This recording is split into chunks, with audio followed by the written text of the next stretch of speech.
কাঁচা আমের রেশমি আচার কিংবা রেশমি চাটনি যেটাই বলেন না কেন, এইটা খেতে খুবই মজা, খুবই টেস্টি।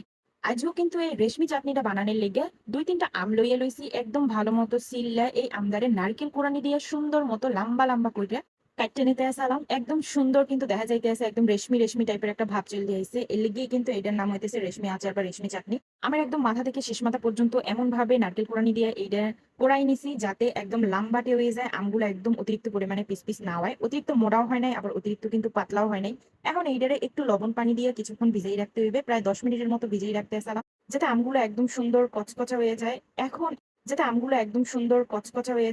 এখন একটা সুতি কাপড় কিংবা এরকম একটা ব্যাগের মধ্যে আমগুলা রেখে একদম ভালো মতো চিপড়ায় নেওয়া লাগবে, যাতে কোনো পানি না পরে। কিন্তু এখন একটা কড়াইয়ের মধ্যে সুন্দর করে এটারে ঢালিয়ে দেওয়া লাগবে, আর চুলার জালটা অবশ্যই মিডিয়াম টু লোতেই রাখা লাগবে, কারণ অতিরিক্ত পরিমাণে যদি কমাই দেওয়া হয় আম কিন্তু একদম গলে যাইবে।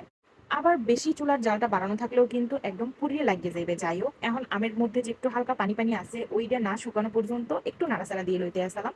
যেই পর্যায়ে একদম ভিতরের সব পানি শুকিয়ে গেছে, এই সময় কিন্তু এটার মধ্যে চিনি অ্যাড করা লাগছে।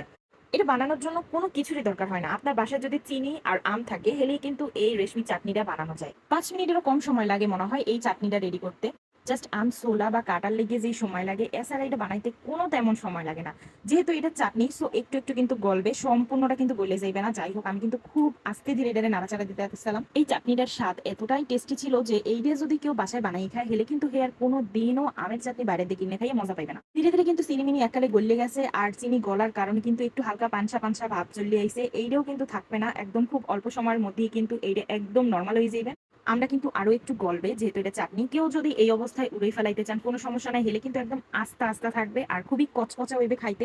অনেকেই কিন্তু এটা দুই ভাবে বানায়, যদি কেউ কচকচা খাইতে চায় হেলে কিন্তু হে হালকা একটু চিনি পানসা পানসা থাকা অবস্থায় উপরে উড়াই নেবে, আর চিনিটা লগে লগে শুকাই যাইবে।